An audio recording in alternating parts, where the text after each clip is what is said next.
Chemistry धाम के YouTube channel में आप सभी का पुनः स्वागत है। अपन पढ़ रहे हैं यहाँ पर सीएफटी इन कोऑर्डिनेशन कंपाउंड्स, जिसमें अपनी पीछे ही क्लास हो गई थी। अपन ने पढ़ लिया अष्टफलकीय और चतुष्फलकीय में सीएफटी। आज अभी अपन देखेंगे अष्टफलकीय चतुष्फलकीय के साथ साथ ही नीट है, आईआईटी है, जेई है, या फिर अपन विशेषकर बात करें सेट और नेट के एग्जाम की, तो उसमें टेट्रागोनल और स्क्वायर प्लेनर की स्प्लिटिंग का ऑर्डर भी पूछा जाता है कि भाई एनर्जी लेवल इन ऑर्बिटल्स का क्या रहता है। तो अभी अपन लगे हाथ उनका भी देख लेते हैं। तो देखिए, एक कॉमन डायग्राम बनाने जा रहा हूं मैं, जिसमें सभी की सीएफटी अपने को शो होगी। ये मैंने वो डी ऑर्बिटल्स बनाए हैं जो हाइपोथेटिकल डिजेनरेट स्टेट में थे, यानी एनर्जी जो इनकी एनर्जी लाइन है वो बेरी सेंटर लाइन कही जा रही थी। तो ये है degenerate, hypothetical degenerate D orbitals. अब इधर ले लेता हूं मैं, इधर बना लेता हूं टेट्राहेड्रल। टेट्राहेड्रल में क्या रहेगा, ऊपर कौन आता है, बिल्कुल ऊपर आता है T2 सेट और नीचे आता है E सेट। एनर्जी डिफरेंस वही, ये 4d³ या 0.4 डेल्टा O, ये 6d³ या 0.6 डेल्टा O। ये एनर्जी डिफरेंस हो गया बीच में क्रिस्टल फील्ड विपार्टन एनर्जी डेल्टा T। अब यहां पर इधर ले लेते हैं अपन, बेरी सेंटर लाइन है ये, यहां ले लेता हूं मैं अष्टफलकीय में। ये लीजिए सर, अष्टफलकीय में ये EG और ये T2G। ये टेट्राहेड्रल है, ये ऑक्टाहेड्रल है, ऑक्टाहेड्रल। अब यहां देखिएगा दो डी ऑर्बिटल्स हैं, dx² y² dz², और ये तीन है dxy dyz और dxz। इसका आगे का जो डायग्राम बनेगा वो टेट्रागोनल का बनेगा। अब टेट्रागोनल में अपन क्या देखते हैं, यहां पर जो z ऑर्बिटल्स है उसमें मिनिमम रिपल्सन होता है।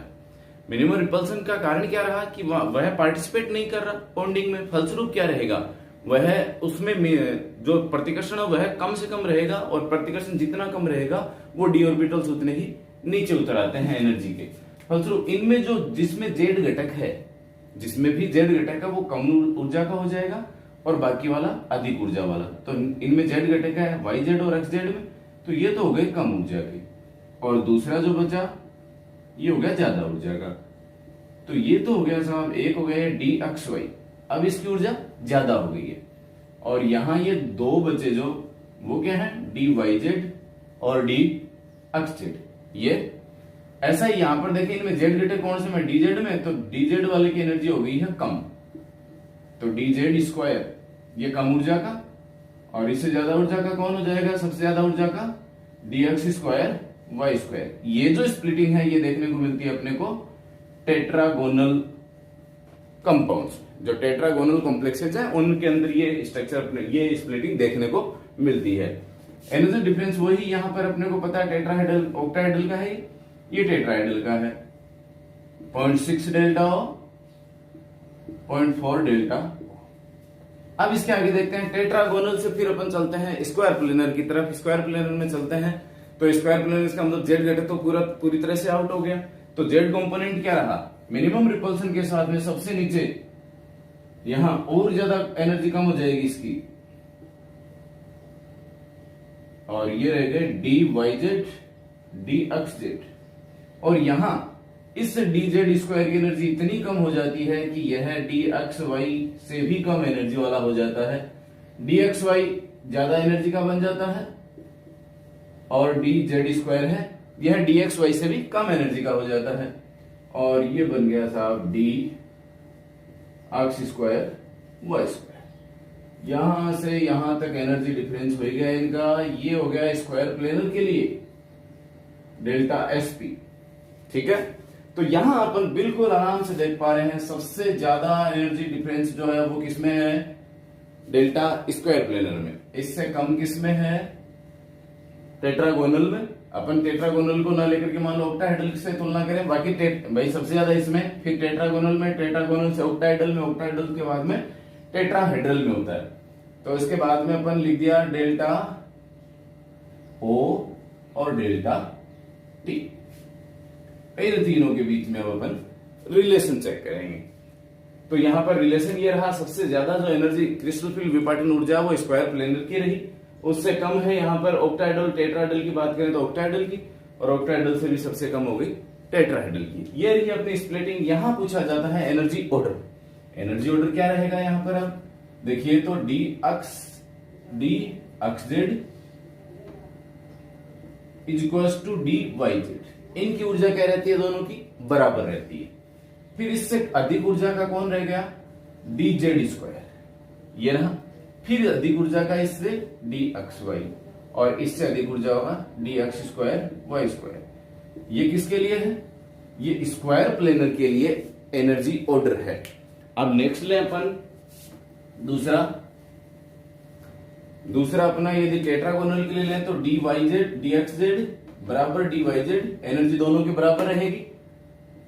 इससे ज्यादा का है डी एक्स वाई, उससे ज्यादा का डी जेड स्क्वायर, और उससे ज्यादा का हो गया d x square y square.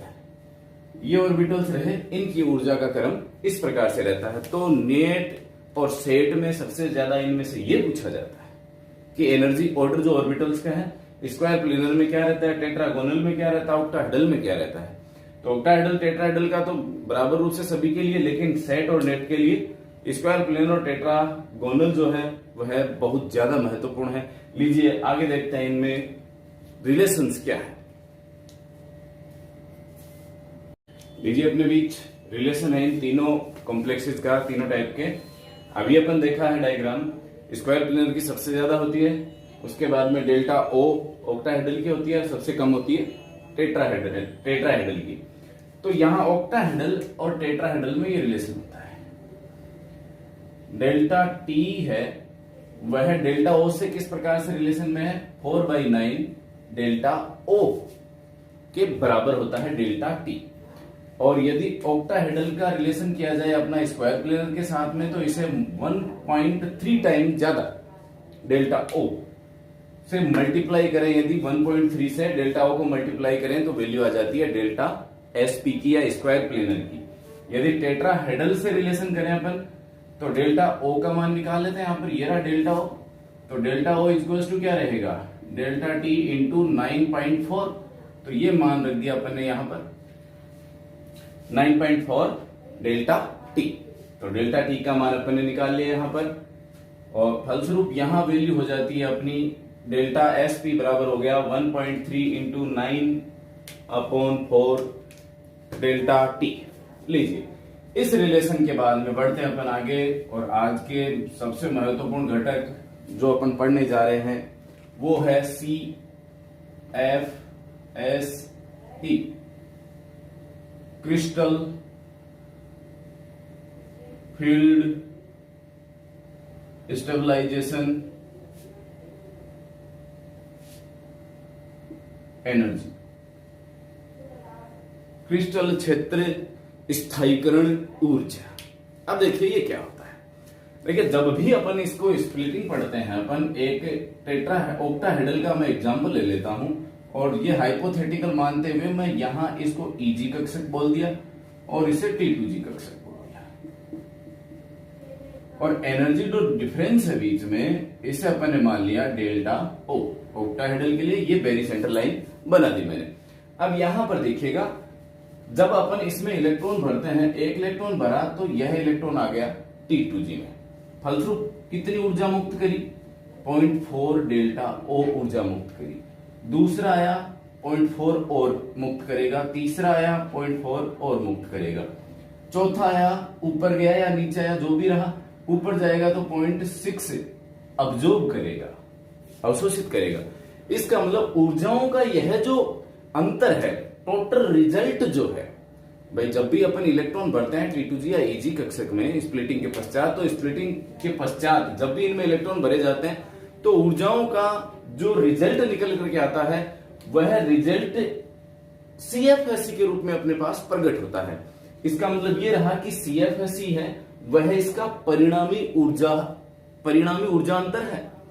T2G और EG में इलेक्ट्रॉन भरने पर कितनी ऊर्जा मुक्त हो रही है, इसका मतलब क्या रहा, CFSE कभी भी पॉजिटिव नहीं होगी, कभी भी CFSE पॉजिटिव नहीं होगी। CFSE का मान क्या हो सकता है, CFSE हो सकती है 0 हो सकती है या फिर नेगेटिव हो सकती है, लेकिन CFSE का मान कभी भी पॉजिटिव नहीं होगा। यानी इसका तात्पर्य हुआ the value of CFSE is either negative और 0 बट नेवर बी पॉजिटिव, यानी कभी भी धनात्मक नहीं होगी। फिर it is associated with the thermodynamic stability of the system, higher the CFSE more the thermodynamic stability of the system. यानी thermodynamically यह CFSE मतलब इसका तात्पर्य यह रहा कि थर्मोडायनेमिक स्टेबिलिटी रहेगी, बढ़ेगी कब, जब CFSE का मान, CFSE की वैल्यू बढ़ती है।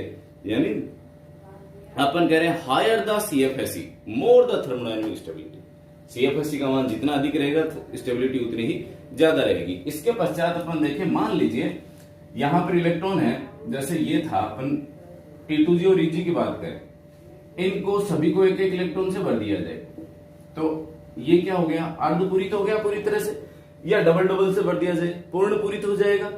उस अर्धपूरित हो या पूर्ण पूरित हो, उस स्थिति में CFSE का मान क्या रहता है, CFSE का मान रहता है 0। अब अपन इसकी गणना करते हैं कि गणना होगी कैसे CFSE। लीजिए अब दिए गए विन्यास के लिए अपन CFSE की गणना करते कैसे हैं, इसे देखते हैं अपन। तो CFSE के लिए मैंने एक ऑक्टाहेड्रल का स्प्लिटिंग डायग्राम बना रखा है अपने बीच में, जिसमें नीचे वाला सेट है T2G और ऊपर वाला है EG। अब यहाँ CFSE अपने को निकालनी है। मैं CFSE क्या कह रहा हूं, जब भी CFSE का मान निकाल रहे हैं, इसका मतलब जैसे इलेक्ट्रॉन भरे जा रहे हैं तो या तो ऊर्जा अवशोषित होती है या उत्सर्जित होती है। सभी का परिणामी जो मान होता है वह CFSE होता है। तो अपन क्या कर रहे हैं, CFSE बराबर, मान लीजिए एक इलेक्ट्रॉन यहाँ आ रहा है तो किस में गिरेगा, फिर T2G में गिरेगा। T2G में गिरता है यदि इलेक्ट्रॉन तो कितनी ऊर्जा मुक्त करेगा, 0.4। तो अपन ने लिखा माइनस, यहाँ ये माइनस और ऊपर वाला किस में चलेगा, प्लस में, तो माइनस 0.4 nT2G। nT2G का मतलब T2G में कितने इलेक्ट्रॉन है, एक इलेक्ट्रॉन आएगा, एक जाएगा माइनस 0.4, 2 आएंगे तो n की जगह 2 हो जाएगा, प्लस यदि इलेक्ट्रॉन ऊपर चढ़ते हैं तो 0.6 nEg, ये EG में आ जाएगा। एक चीज और यहां पर देखने को मिलेगी, वो क्या मिलेगी, वो मिलेगी, ये तो होगी डेल्टा O प्लस यहां मैं लिख देता हूं MP। अब यहां M क्या है, P क्या है, ये देख लेते हैं। P है यहां पर पेयरिंग एनर्जी, पेयरिंग एनर्जी। इसे प्लस में क्यों लिखा, मान लीजिए जैसे ही एक इलेक्ट्रॉन दूसरे इलेक्ट्रॉन के पास जाएगा तो उसे युग्मन ऊर्जा अवशोषित करनी पड़ेगी, युग्मन ऊर्जा उसको देनी पड़ेगी। इसका मतलब युग्मन ऊर्जा प्लस ऐड होगी। तो एक के जो यहां पर P है उसका मतलब तो हो गया पेयरिंग एनर्जी, कितनी पेयरिंग एनर्जी है, और M का मतलब है कितने पेयर हैं, कितने युग्म बने हुए। जैसे एक जोड़ा बन गया तो M की जगह क्या मान रह जाएगा, एक। यदि 2 युग्म, एक ये रहा 2 बन गए तो 2 हो जाएंगे, 3 बन गए तो 3 हो जाएंगे। इसको अभी देख लेते हैं अपन। तो यहां पर यह स्थिति रही अपनी MP की, तो M यहां युग्मों की संख्या है और P है यहां पर युग्मन ऊर्जा। तो ये हो गई CFSE किसके लिए, ऑक्टाहेड्रल के लिए, ये है अष्टफलकीय के लिए। यदि टेट्राहेड्रल की बात करें अपन तो बिल्कुल उल्टा होता है, नीचे आ जाता है E और ऊपर चला जाता है T2, यानी 0.4 अब ऊपर है, 0.6 अब नीचे, ये हो गया। तो टेट्राहेड्रल के लिए CFSE रहेगी, क्या रहने वाली है, माइनस 0.6 Ne, वो वाला E है, प्लस 0.4 nT2, ये delta T plus MP। CFSE का मान अपन इस फॉर्मूले से निकाल लेंगे। अब लेते हैं अपन कोई एग्जांपल और उसकी देखते हैं कि भाई उसमें CFSE का मान कितना आता है। तो अपन लेते हैं सबसे पहले D1, अपन ऑक्टाहेड्रल का ले लेते हैं D1, ये लो सर, उसे फिर संकुलों पे अप्लाई करेंगे। अभी अपन ये EG और ये T2G, एक इलेक्ट्रॉन यहां रखा, यहां भरा, कितनी ऊर्जा मुक्त हुई? नीचे वाला 0.4। CFSE ऑक्टाइडल के लिए चेक कर रहे हैं अपन, तो 0.4 का 0.4, N की जगह कितना इलेक्ट्रॉन? एक। T2G में यही है, EG में कुछ नहीं है, तो 0.6 इंटू 0, मतलब वैल्यू क्या होगी इसकी? 0। क्या मान बचा अपने पास? Delta O। CFSE कितनी आई D1 विन्यास वाले के लिए?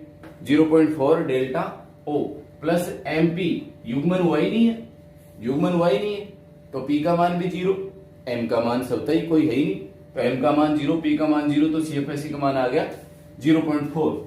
अब लेते हैं अपन कोई अपन एक एग्जाम्पल, और उस एग्जाम्पल को क्लियरफाई करते हैं। यहां पर लीजिए, अपन ने लिखा है यहां पर अपन ने लिखा FeCN का होल 6, और यहां लिख दिया मैंने 3 नेगेटिव। ठीक है, तो Fe के ऊपर कौन सा ऑक्सीडेशन स्टेट आ गई? +3। Fe का इलेक्ट्रॉनिक विन्यास लिख रहा हूं, Fe 3d6 4s2, ये रहा Fe का इलेक्ट्रॉनिक विन्यास। 3 इलेक्ट्रॉन बाहर निकालने हैं, तो 3d5 4s0, 2 यहां से निकल गया, एक यहां से निकल गया। ठीक है, तो 3d5 4s0। अब D में 5 वर्ण हैं, 1 2 3 4 5, यहां गिरा पहला, दूसरा, तीसरा, अब चौथा कहां? युग्मन हो गया, ऊपर जाएगा। स्ट्रॉन्ग फील्ड लिगेंड है CN, तो क्या होगा? युग्मन होगा, तो ये है युग्मन करवा दिया। चौथा ये 5वां, 5 हो गए, बिल्कुल हो गए। अब इसके लिए अपन CFSE की गणना करते हैं, तो अष्टफलक ये है, ये CFSE बराबर 0.4 इंटू T2G में कितने N है? 5, प्लस 0.6 इंटू N कोई है ही नहीं, 0, प्लस M कितने पेयर हैं? 2 युग्म हैं, एक ये रहा और एक ये रहा, और P का मान आएगा कुछ ना कुछ, जो भी रहेगा वो पेयरिंग एनर्जी हो जाएगा। तो वैल्यू कितनी रही? -2.0 प्लस 2P, ये वैल्यू रहती है इस संकुल के लिए।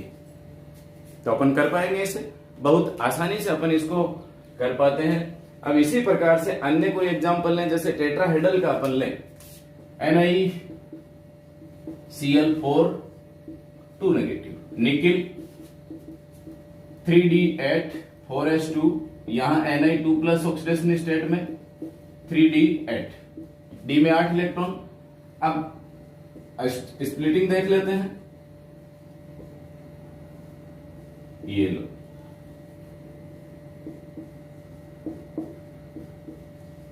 नीचे E होता है और ऊपर T2 होता है, यही होता है। अब यहां पर 1 2 3 4 5, टेट्राहेड्रल में मैंने कहा था लिगेंड कैसा भी हो कोई फर्क नहीं पड़ रहा, बिल्कुल समान रूप से वितरित होते हैं। हुंड के अधिकतम बहुलता नियम का पालन होते हुए 1 2 3 4 5 6 7 8, रेडी अपना काम। अब चलते हैं, इसमें मान रखते हैं -0.6 इंटू ई में कितने हैं? 4, प्लस 0.4 इंटू T2 में कितने हैं? 4, डेल्टा T, प्लस युग्म कितने बने? 1 2 और 3 जोड़े बन गए, प्लस P, पेयरिंग एनर्जी जो भी रहेगी आ जाएगी, -2.4 प्लस 1.6 मल्टीप्लाई किया, delta T plus 3P, result निकाल लीजिए अब इसका, 4 4 8, 0.8 आ गया, 0.8 डेल्टा T प्लस 3P, ये आ गया इस संकुल के लिए CFSE का मान। तो इस प्रकार से अपन बहुत आसानी से किसी भी संकुल की, जो संकुल दिया हुआ है, यदि P का मान दिया हुआ तो P का मान रखेंगे, डेल्टा T का मान दिया हुआ तो डेल्टा T का मान रख करके तुरंत CFSE के मान निकाल लेंगे। ये रही अपनी CFSE। अब यहां CFSE के साथ ही अब अपन पढ़ रहे हैं स्पेक्ट्रोकेमिकल सीरीज। आपके सामने मैंने रखी है स्पेक्ट्रोकेमिकल सीरीज, ठीक है। स्पेक्ट्रो रसायन श्रेणी क्या होती है? देखिए, इसमें होता यह है कि भाई लिगेंडों को उनकी धातु के डी कक्षकों की स्प्लिटिंग करने की क्षमता या पावर के आधार पर एक श्रेणी में रखा गया। किनको रखा गया? लिगेंडों को। पुनः सुनिएगा, लिगेंडों को धातु के डी कक्षकों को स्प्लिटिंग या विपाटन करने की सामर्थ्य के आधार पर एक श्रेणी में रखा गया है। इस श्रेणी को अपन स्पेक्ट्रो रसायन श्रेणी कहते हैं। बेसिकली यहाँ पर जो लिगेंड रखे गए हैं इन्हें इनके बढ़ते क्रम में रखा गया है। यानी सबसे पहले आयोडीन है तो यह दुर्बल क्षेत्र लिगेंड है, इसका मतलब विपाटन बहुत कम कर पाता है। कोबाल्ट जो कार्बोनिल लिगेंड होता है यह सबसे स्ट्रॉन्गेस्ट लिगेंड है, इसका मतलब इसकी उपस्थिति में विपाटन अधिक होता है।